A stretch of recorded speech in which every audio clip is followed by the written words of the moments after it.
ہزاروں برس قبل کی بات ہے، جب یہ زمین بالکل ویران و سنسان تھی۔ نہ انسانوں کا کوئی نام و نشان، نہ شہروں کی چہل پہل، نہ آبادیوں کا شور و غل۔ صرف ایک ہی مخلوق اس کرۂ ارض پر سکونت پذیر تھی، جنات۔ جنات کے قبیلے زمین کے گوشے گوشے میں پھیلے ہوئے تھے، مگر افسوس کہ ان کے درمیان ہمیشہ خون ریزی، فساد اور بغاوت کا سلسلہ جاری رہتا تھا۔ پوری زمین ایک میدان جنگ بن چکی تھی۔ جب یہ منظر اللہ رب العزت کی بارگاہ میں پیش ہوا تو ذات باری تعالیٰ نے فیصلہ فرمایا کہ زمین کو اس فساد سے پاک کر دیا جائے۔ فرشتوں کو حکم ملا اور وہ عظیم لشکروں کی صورت میں زمین پر نازل ہوئے اور جنات پر زبردست حملہ کر دیا۔ جنات نے مقابلہ کرنے کی کوشش تو ضرور کی، لیکن اللہ تعالیٰ کے حکم کے سامنے وہ بے بس اور لاچار تھے۔ اس جنگ میں بے شمار جنات ہلاک ہوئے، اور جو بچ نکلے وہ پہاڑوں کی چوٹیوں، جنگلوں کی تاریکیوں اور دور دراز جزیروں میں جا چھپے۔ ان اطمن جنات میں ایک نہایت ہی نیک اور عبادت گزار جن بھی تھا، جس کا نام تھا عزازیل۔ عزازیل باقی جنوں سے بالکل مختلف تھا۔ وہ فساد سے کوسوں دور رہتا اور شب و روز عبادت میں مصروف رہتا۔ جب فرشتے جنات کے خلاف جنگ کے لیے آئے تو عزازیل نے کھل کر فرشتوں کا ساتھ دیا۔ فرشتے اس کی عبادت اور اخلاق سے بہت متاثر ہوئے۔ جب جنگ اختتام پذیر ہوئی تو وہ اسے اپنے ہمراہ آسمانوں پر لے گئے۔ اب عزازیل فرشتوں کی محفلوں میں رہنے لگا۔ وقت کے ساتھ ساتھ اس کا علم اور عبادت میں مقام بلند سے بلند تر ہوتا چلا گیا، یہاں تک کہ اللہ تعالیٰ کے ہاں اس کا درجہ بہت بلند ہو گیا۔ لیکن اسی دوران اس کے دل میں ایک خاموش خواہش نے جگہ بنانا شروع کر دی۔ کاش زمین کی خلافت مجھے عطا ہو جائے۔ وقت گزرتا رہا، پھر ایک دن اللہ رب العزت کی جانب سے ایک عظیم اعلان ہوا، ایک ایسا اعلان جو ہر چیز کو بدل کر رکھ دینے والا تھا۔ اللہ تعالیٰ نے ارشاد فرمایا، میں زمین میں اپنا ایک خلیفہ بنانے والا ہوں۔ تمام مخلوقات میں ہلچل مچ گئی۔ سب کے ذہنوں میں یہی سوال تھا کہ زمین پر اللہ کا نائب کون ہوگا۔ فرشتے زمین پر اس سے پہلے جنات کا فساد دیکھ چکے تھے۔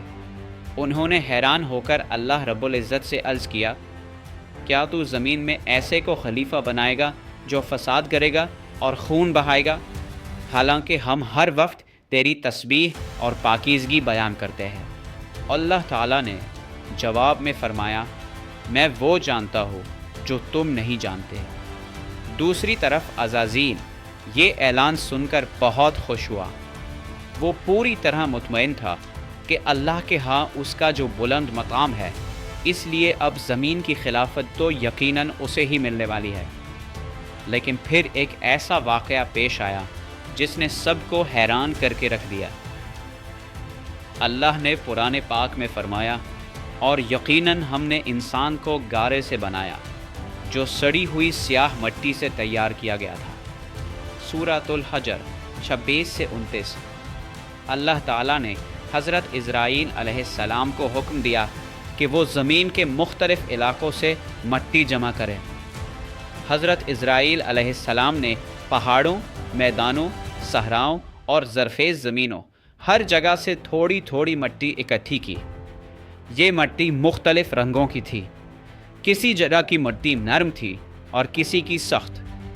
اس مٹی سے اب اللہ تعالیٰ نے ایک نئی مخلوق تخلیق فرمانا شروع کی، انسان۔ جب پہلے انسان کی تخلیق مکمل ہوئی تو ان کا نام رکھا گیا آدم۔ پھر اللہ تعالیٰ نے ان میں روح پھونکی اور یوں انسانیت کی ابتدا ہو گئی۔ اب تمام مخلوقات کی نگاہیں حضرت آدم علیہ السلام پر تھی۔ ان میں کیا خاص بات ہے؟ وہ کیسے سب سے مختلف ہے؟ اللہ تعالیٰ نے قرآن میں فرمایا، اور اللہ نے آدم کو تمام چیزوں کے نام سکھائے، پھر انہیں فرشتوں کے سامنے پیش کیا اور فرمایا، اگر تم سچے ہو تو مجھے ان کے نام بتاؤ۔ اللہ رب العزت نے حضرت آدم علیہ السلام کو خاص علم عطا کرنا شروع کیا، ایسا علم جو اس سے پہلے کبھی کسی کو نہیں دیا گیا تھا، نہ فرشتوں کو نہ جنات کو۔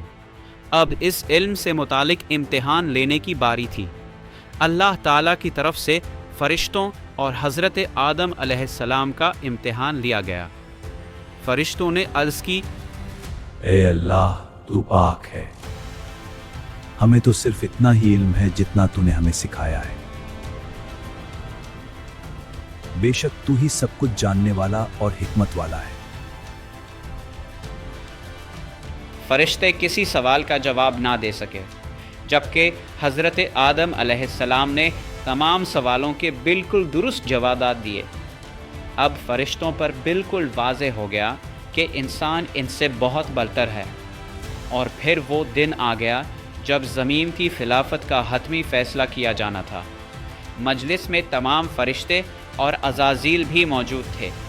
عزازیل کے دل میں انسان کے خلاف حسد کی چنگاری بھڑک رہی تھی، مگر اسے اپنی عبادت پر بہت ناز تھا، اور وہ سوچ رہا تھا کہ آدم تو بیچارہ مٹی سے بنا ہے اور میں آگ سے، میں ہی یقیناً اللہ کے نزدیک افضل ہو، خلافت تو مجھے ہی ملے گی۔ اور پھر اللہ تعالیٰ نے اپنا فیصلہ سنا دیا کہ زمین پر اس کا خلیفہ انسان ہوگا۔ عزازیل پر یہ خبر بجلی بن کر گری، وہ صدمے میں چلا گیا۔ اس کی آنکھیں غم اور غصے کی وجہ سے سرخ ہو رہی تھیں۔ اب اللہ رب العزت نے تمام فرشتوں اور عزازیل کو حکم دیا، آدم کو سجدہ کرو۔ اللہ رب العزت کے اس حکم کے ساتھ ہی تمام فرشتے فوراً سجدے میں گر گئے، سوائے عزازیل کے۔ کسی کی مجال نہ تھی کہ اللہ کے حکم کا انکار کرے، مگر وہ بدبخت گردن اکڑائے، غصے اور تکبر کے ساتھ کھڑا رہا۔ اللہ تعالیٰ نے پوچھا، تجھے کس چیز نے روکا کہ تو سجدہ نہ کرے جبکہ میں نے تجھے حکم دیا؟ ابلیس نے تکبر سے جواب دیا، میں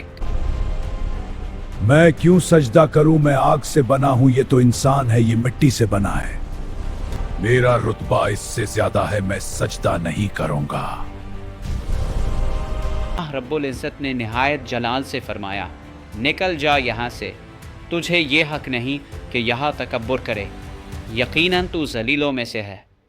اب وہ عزازیل ابلیس بن چکا تھا، مگر شرمندہ ہونے یا توبہ کرنے کے بجائے اس نے اللہ تعالیٰ سے ایک حیران کن درخواست کی، مجھے قیامت تک مہلت دے دو، جب قبروں سے انسانوں کو زندہ کرے گا۔ اللہ رب العزت نے فرمایا، جا، تجھے مہلت دی گئی۔ لیکن ابلیس میں وہیں ایک اور اعلان کیا جو اے میرے رب، جس طرح اس انسان کی وجہ سے تو نے مجھے ذلیل کیا اور میرا حق چھینا، اب میں بھی قسم کھاتا ہوں، میں زمین پر ان کے ہر راستے پر بیٹھوں گا، میں ان پر آگے سے، پیچھے سے، دائیں سے اور بائیں سے حملہ کروں گا، انہیں تیرے سیدھے راستے سے بھٹکا کر ہی دم لوں گا۔ اکثر لوگوں کو شکر گزار نہیں پائے گا۔ اللہ رب العزت نے نہایت جلال سے فرمایا، نکل جا یہاں سے ذلیل اور مردود ہو کر، ان میں سے جو تیرے پیچھے چلے گا وہ بھی تیرا ساتھی ہوگا، اور میں تم سب سے جہنم کو بھر دوں گا۔ یوں ابلیس انتہائی ذلیل ہو کر بارگاہ خداوندی سے نکل گیا۔ وہ غصے اور انتقام کی آگ میں جل رہا تھا۔ حضرت آدم علیہ السلام جنت میں رہنے لگے، وہاں ہر طرح کی نعمتیں تھیں۔ حضرت آدم علیہ السلام نے دعا کی، تیرا شکر ادا کرتا ہوں۔ یا اللہ، تیرا شکر ہے کہ تو نے مجھے نیک بندوں میں شامل کیا۔ پھر بھی وہ اکیلا محسوس کرتے تھے۔ اللہ رب العزت نے ان کی تنہائی دور کرنے کے لیے ان کی زوجہ حضرت حوا علیہ السلام کو پیدا فرمایا۔ وہ ان کی رفیقہ بنی۔ اب حضرت آدم اور حضرت حوا دونوں خوشی سے جنت میں رہنے لگے۔ اللہ رب العزت نے فرمایا، اے آدم، تم اور تمہاری بیوی جنت میں رہو، جہاں سے چاہو کھاؤ پیو، خوشی سے رہو۔